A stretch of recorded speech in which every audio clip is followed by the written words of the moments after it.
If he's serious about that, he'll pardon Donald Trump. He'll also pardon his son. And then he'll put pressure on Georgia and New York to end this lawfare. If there is any silver lining tonight, it is that lawfare actually helps the person that you are trying to go after. We need a justice system. The lady needs to wear a blindfold for a reason. We got to stop this prosecution of our political enemies. I mean, literally, his polls went will up. be the Attorney General. Absolutely. We need a really solid Attorney General. John Radcliffe. Can do it. Sorry, John. Sorry, John. I apologize. Sorry. There will Mike be Johnson. a lot of talk about cabinet members, Treasury Secretary, Secretary of State, Secretary of Defense. You've got Tom Cotton, Mike Pompeo. You have. Well, you also have a Republican bench. And sometimes, like you were saying, that the Democratic Party is quite old right now. There's not a great bench, although there are some, and especially, but when you take governors out of states, then you leave a hole, and then you have to build up that bench back up. But the Republican bench is pretty strong right now. There you see Doug Burgum and Vivek Ramaswamy, Steve Wynn, his lovely wife Andrea. So people are there waiting for the former president. Britt would like to know where he is. He's watching us. Can we say tonight, though, Harold, that the melting pot still works? That Hispanics, Black Americans, working class Americans, standing up, asking what their government is going to do, asking their government to see them and their concerns, that it works, that this is American democracy in our republic working. The process works. I think as we get a final account of the numbers and the coalition that President Trump won with this time, I think it'll be one that will be for the history books. President Bush, I think, got 40+% of the Hispanic vote. George Bush, W. Bush, and it looks like President, at least the preliminary numbers suggest that. But as much as we talk about the unconventional aspect of this was conventional also. People believed him. He resonated with voters. He resonated with communities, rural communities, urban communities, suburban communities across the country. And I congratulate him tonight. I didn't want him to win, but I congratulate him on his victory and wish him the best for my country. And I can only hope that the concerns that are articulated by my dear friend Kellyanne, that they're not realized. I hope that my party and my friends, and for that matter, Republicans alike, that we're all able, once we get past the moment here, the 24 hours of excitement and joy and celebration, to understand that what we're really celebrating is the greatest experiment to have ever come to existence. It will celebrate 250 years of its own existence in 2026. So those are my thoughts, brother. I'm struck by the issue of abortion, because it was talked about so much, and it was presented as if, you're a woman and you are not going to support her, then you hate all women. They said that husbands, were hateful towards their wives and the women in their lives if they didn't support this candidate. And I think it just goes to show that that kind of, manipulating, it doesn't win. And narrow casting us based on our gender. I think Kamala Harris was talking to us from the waist down, and I think Donald Trump was talking to us from the waist up as well. That's where my eyes, my ears, my heart, my brain, and my big mouth are. So, you got to talk to the woman in full. It's as if she doesn't know anything about the economy, or she doesn't care about what's going on in Ukraine or Israel or with Iran, or can't do the math on her grocery bill. It's an insult. Of course people care, but we care about many things. Just as we are not monolithic in life, we're not monolithic thinkers politically. But Martha, something else happened. They put these ballot initiatives on to try to gin up turnout for the Democrat. And they did that, and it kind of backfired. Look at this popular vote. And it backfired. The other thing is, if you've got 10 abortion ballot initiatives, you can vote your conscience on abortion, and you can vote separately or similarly for president. The presidential race was not a proxy for your position on abortion. By the way, somebody sent me the statistics. Over $500 million spent on ads about abortion. $500 million in this country out of the $16 billion Brett is talking about. $37 million for pro-lifers. The rest was the pro-choicers. It's just insane amount of money. So we've spent a lot of time talking about markets tonight and the betting markets.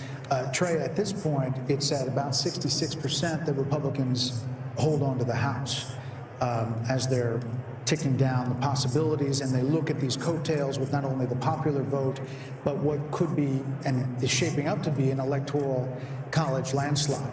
Should he control the White House, the Senate, and the House, like he did at the beginning in 2016, the possibilities open to a lot of things. Yeah, I was there in 2016, and we had everything but an agenda. That mistake will not be made this time. He will deal with the border. He will deal with tax is coming up.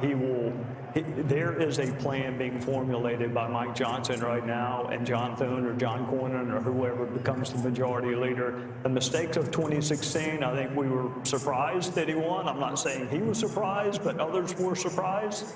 The other thing I will remind you, Brett, when he won in 2016, you recall what he said about Hillary Clinton. She's been through enough. There was a lot of pressure to prosecute her. He said she's been through enough. I wish my Democrat friends would say the same thing about him and say enough is enough. Drop the cases in New York and Georgia. Biden shouldn't wait on Donald Trump to end these federal cases. They should be ended by Joe Biden. If you really want unity, then quit using lawfare to divide the country. Quit using the justice system to try to win political races.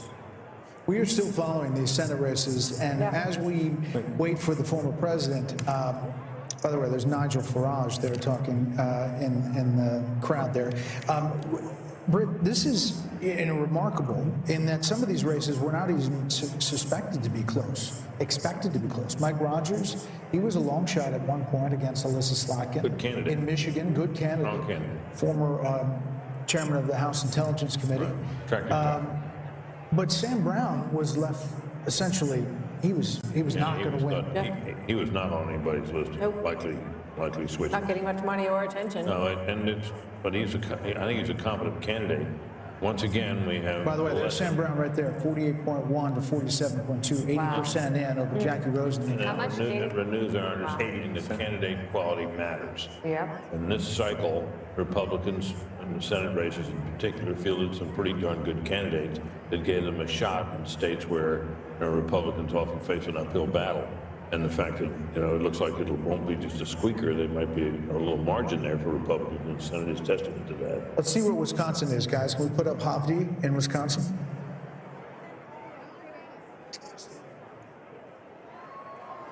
Ladies and gentlemen, please welcome President-elect Donald J. Trump, First Lady Melania Trump, and the Trump family, accompanied by Vice President-elect J.D. Vance, Second Lady Usha Vance, along with friends and campaign staff.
thank you all very much. This is great. These are our friends. We have thousands of friends on this incredible movement. This was a movement like nobody's ever seen before. And frankly, this was, I believe, the greatest political movement of all time. There's never been anything like this in this country, and maybe beyond. And now it's going to reach a new level of importance because we're going to help our country heal. We're going to help our country heal. We have a country that needs help, and it needs help very badly. We're going to fix our borders. We're going to fix everything about our country. And we made history for a reason tonight, and the reason is going to be just that. We overcame obstacles that nobody thought possible, and it is now clear that we've achieved the most incredible political thing. Look what happened. Is this crazy?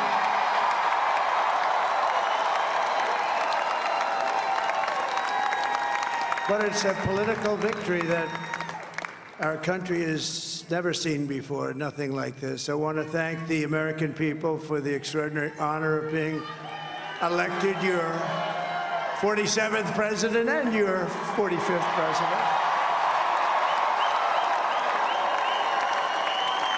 And every citizen, I will fight for you, for your family, and your future.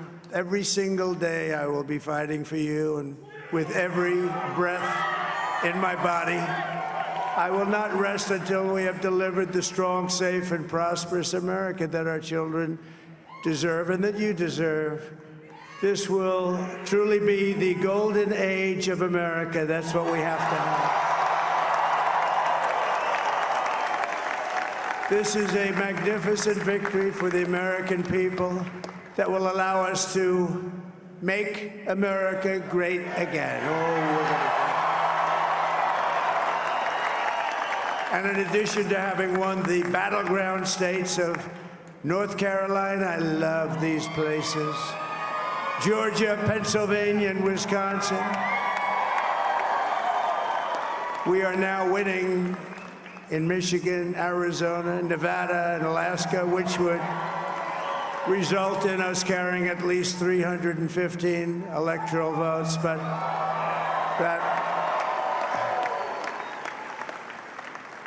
it's much easier doing what the networks did or whoever called it, because there was no other path. There was no other path to victory. We also have won the popular vote. That was great. Very proud of that.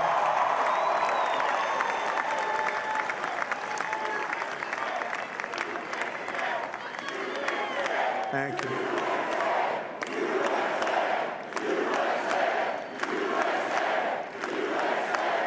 Thank you very much. Thank you. And, winning the popular vote was very nice, I will tell you.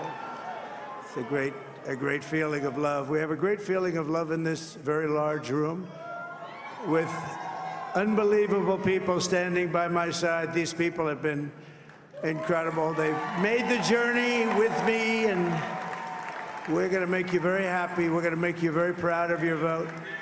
I hope that you're going to be looking back someday and say that was one of the truly important moments of my life when I voted for this group of people beyond the president, this group of great people. America has given us an unprecedented and powerful mandate. We have taken back control of the Senate. Wow, that's great.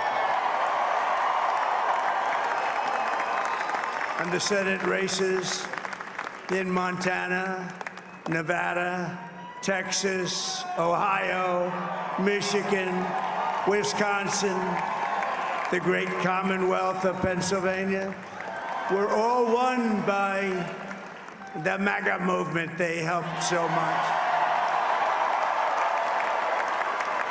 And in those cases, every one of them, we worked with the senators. They were tough races, and I mean, the number of victories in the Senate was absolutely incredible. And We did tele-rallies. We did tele-rallies with each one of them, and sometimes we did 2 or 3 and it was amazing to look at all of those victories. Nobody expected that, nobody. So I just wanted to thank you very much for that. And you have some great senators and some great new senators.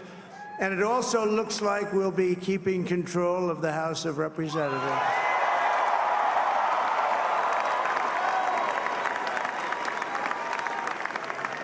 And I want to thank Mike Johnson. I think he's doing a terrific job. Terrific job. I want to also thank my beautiful wife, Melania, First Lady.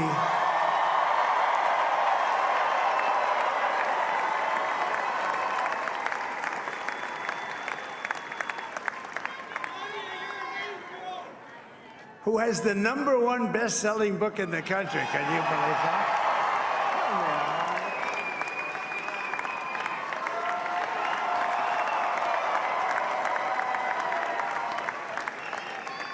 Oh, no, she's done a great job. Works very hard to help people. So I just want to thank her. But I want to thank my whole family, my amazing children, and they are amazing children. Now, we all think our children are amazing. Everybody here thinks their children are amazing, but that's a good thing when you think they are. But Don, Eric, Ivanka, Tiffany, Barron, Laura, Jared, Kimberly, Michael, thank you all. What a help. What a great.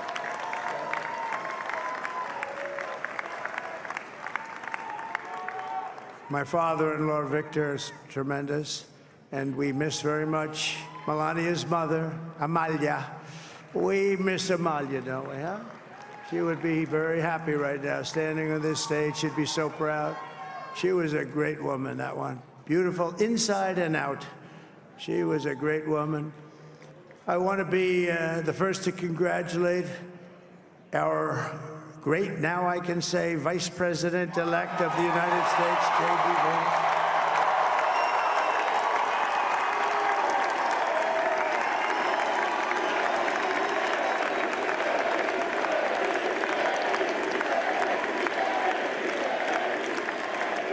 And his absolutely remarkable and beautiful wife, Usha Vance. And he is a feisty guy, isn't he? You know, I've said, go into the enemy camp. And you know, the enemy camp is certain networks. And a lot of people don't like to, sir, do I have to do that? He just goes, okay. Which one? CNN, MSDNC? He'll say, all right, thank you very much. He actually looks fun. He's like the only guy I've ever seen. He really looks forward to it, and then he just goes in and absolutely obliterates them. Say a couple of words.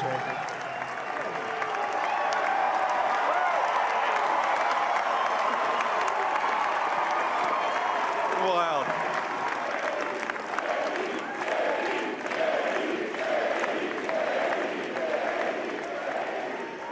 Well, Mr. President, I appreciate you allowing me to join you on this incredible journey. I thank you for the trust that you placed in me.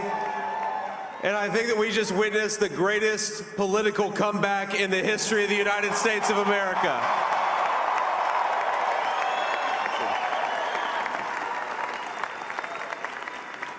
And under President Trump's leadership, we're never going to stop fighting for you, for your dreams, for the future of your children. And after the greatest political comeback in American history, we're going to lead the greatest economic comeback in American history under Donald Trump's leadership.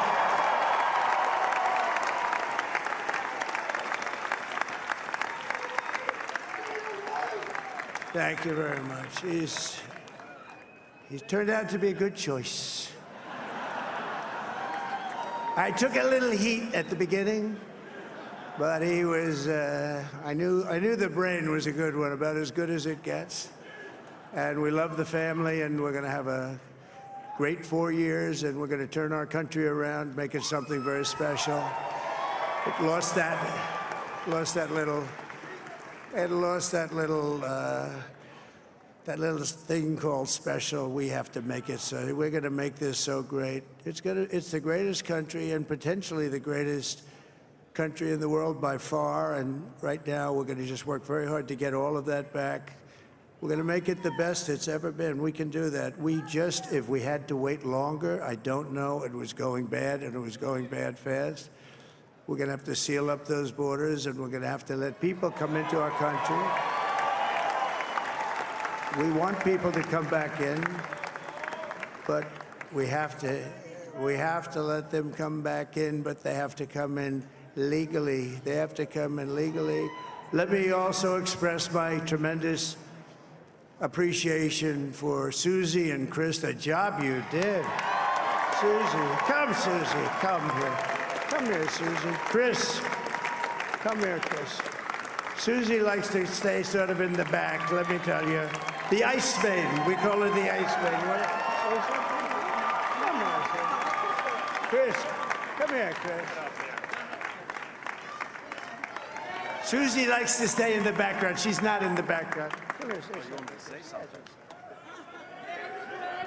This wasn't expected, but I just want to thank, obviously, President Trump for this journey. It was a great one, and he's a hell of a candidate, and he's going to be a hell of a great 47th president. And this team that we had, the best team, and, of course, even my boss, Susie Wiles, the best. Thank you. Thank you, and thank you, Susie.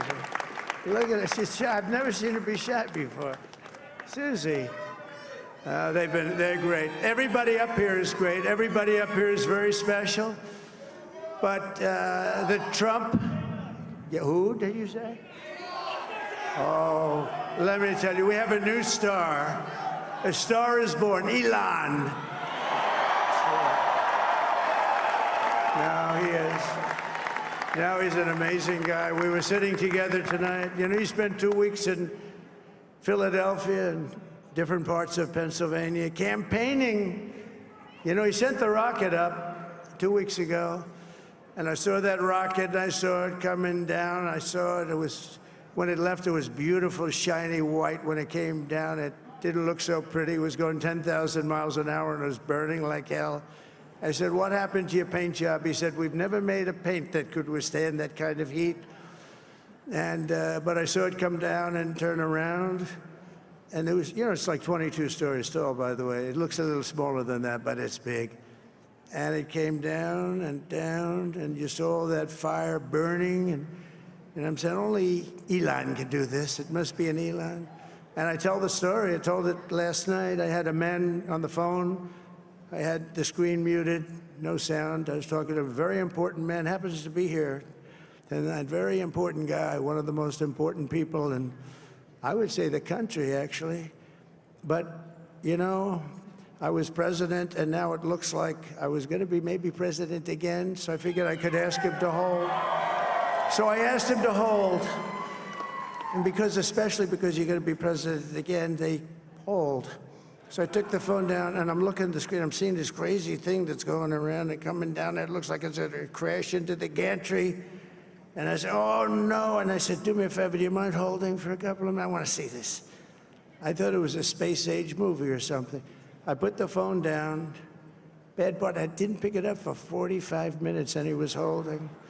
But this spaceship came down, and I saw those engines firing, and it looked like it was over. It was going to smash, and then I saw the fire pour out from the left side, and it put it straight, and it came down so gently, and then it wrapped those arms around it, and it held it, and just like you hold your baby at night, your little baby. And it was a beautiful thing to see, and I called Elon. I said, Elon, was that you? He said, yes, it was.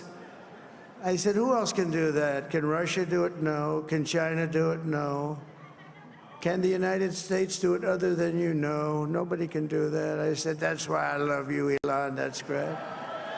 And you know, when we had the tragic Hurricane Helene, and it hit North Carolina, they were really devastated, the water. This was a big water, as big as we've ever seen, water hurricane. It built lakes out of nothing. Fields became lakes, and the danger was unbelievable. And the people from North Carolina came to me and they said, would it be possible, at all possible, for you to speak to Elon Musk? We need Starlink. I said, what's Starlink? It's a form of communication. So I called Elon, and I'll tell you what, he had, and it was very dangerous. People would die. They had no communication. All the wires went down. I called Elon Musk. I said, Elon, you have something called Starlink. Is that right? Yes, I do. What the hell is it? He said, it's a communication system that's very good. I said, Elon, they need it really, really badly in North Carolina. Can you get it? He had that there so fast. It was incredible. So, and it was great. It saved a lot of lives. He saved a lot of lives. But he's a character. He's a special guy. He's a super genius. We have to protect our geniuses. We don't have that many of them. We have to protect our super geniuses. I want to thank some of the guys. You know, we have up here today the U.S. Open champion. He's a fantastic golfer. He's slightly longer than me. It's a ball a little bit longer than me. Just a little bit. Bryson DeChambeau is up here someplace. What happened to Bryson? Where is he? Bryson. Oh, he was shot. He's hitting balls. Oh, he's on the way. He's hitting balls. Bryson. Oh, look at him.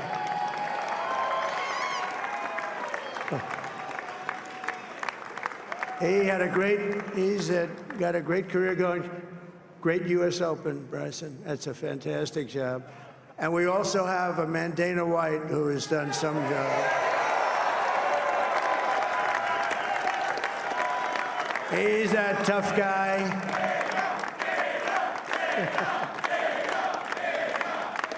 So Dana started UFC and came to me, do you mind if I use your, nobody wanted to give him a rinse because they said it's a rough sport, a little rough.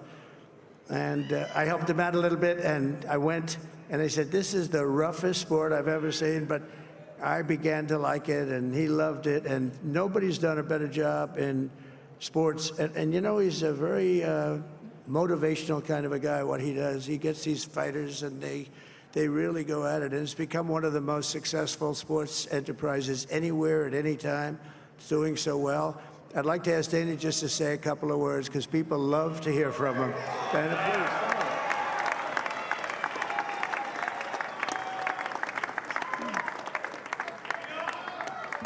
please. Nobody deserves this more than him, and nobody deserves this more than his family does.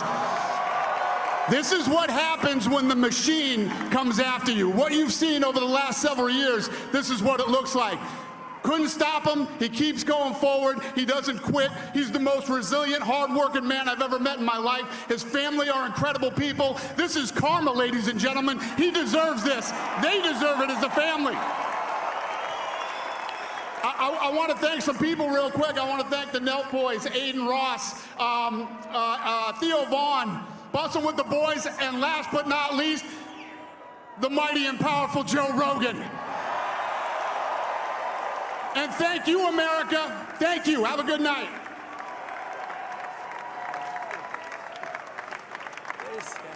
That is a piece of work. No, he's really an amazing guy. But most of all, I want to thank the millions of hardworking Americans across the nation who have always been the heart and soul of this really great movement. We've been through so much together, and today you showed up in record numbers to deliver a victory like really, I probably like no other. This was something special, and we're gonna pay you back. We're gonna do the best job. We're gonna turn it around. It's got to be turned around. It's got to be turned around fast, and we're gonna turn it around. We're gonna do it in every way, with so many ways, but we're gonna do it in every way. This will forever be remembered as the day the American people regained control of their country.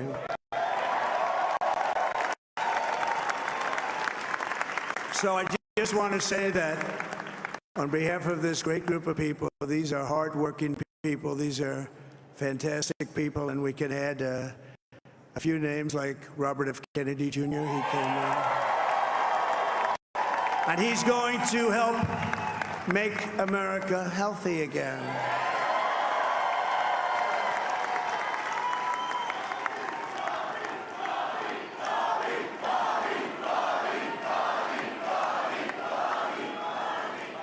And now Now, he's a great guy, and he really means it. He wants to do some things, and we're going to let him go to it. I just said, but, Bobby, leave the oil to me. We have more liquid gold, oil and gas. We have more liquid gold than any country in the world, more than Saudi Arabia. We have more than Russia. Bobby, stay away from the liquid gold. Other than that, go have a good time, Bobby. We're going to be paying down debt. We're going to be reducing taxes. We can do things that nobody else can do. Nobody else is going to be able to do it. China doesn't have what we have. Nobody has what we have. But we have the greatest people also. Maybe that's the most important thing. This campaign has been so historic in so many ways. We've built the biggest, the broadest, the most unified coalition. They've never seen anything like it in all of American history. They've never seen it. Young and old, men and women, rural and urban. And we had them all helping us tonight. When you think, I mean, I was looking at it, I was watching it. They had some great analysis of the people that voted for us. Nobody's ever seen anything like that. They came from all corners, union, non-union, African American, Hispanic American, Asian American, Arab American, Muslim American. We had everybody, and it was beautiful. It was a historic realignment, uniting citizens of all backgrounds around a common core of common sense. You know, we're the party of common sense. We want to have borders. We want to have security. We want to have things be good, safe. We want great education. We want a strong and powerful military, and ideally, we don't have to use it. You know, we had no wars. 4 years, we had no wars, except we defeated ISIS. We defeated ISIS in record time. But we had no wars. They said, he will start a war. I'm not going to start a war. I'm going to stop wars. But this is also a massive victory for democracy and for freedom. Together, we're going to unlock America's glorious destiny, and we're going to achieve the most incredible future for our people. Yesterday, as I stood at my last stop on the campaign trail, I'll never be doing a rally again. Can you believe it? I think we've done 900 rallies approximately from them. Can you imagine? 901 something, a lot of rallies. And it was sad. Everybody was sad. Many people, I said, this is our last rally. But now we're going on to something that's far more important, because the rallies were used for us to be put in this position where we can really help our country. That's what we're going to do. We're going to make our country better than it ever has been. And I said that many people have told me that God spared my life for a reason.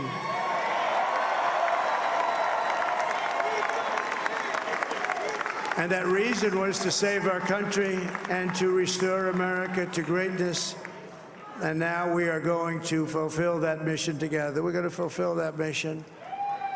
The task before us will not be easy, but I will bring every ounce of energy, spirit, and fight that I have in my soul to the job that you've entrusted to me. This is a great job. There's no job like this. This is the most important job in the world. Just as I did in my first term, we had a great first term, a great, great first term. I will govern by a simple motto: promises made, promises kept. We're going to keep our promises. Nothing will stop me from keeping my word to you, the people. We will make America safe, strong, prosperous, powerful, and free again. And I'm asking every citizen all across our land to join me in this noble and righteous endeavor. That's what it is. It's time to put the divisions of the past 4 years behind us. It's time to unite.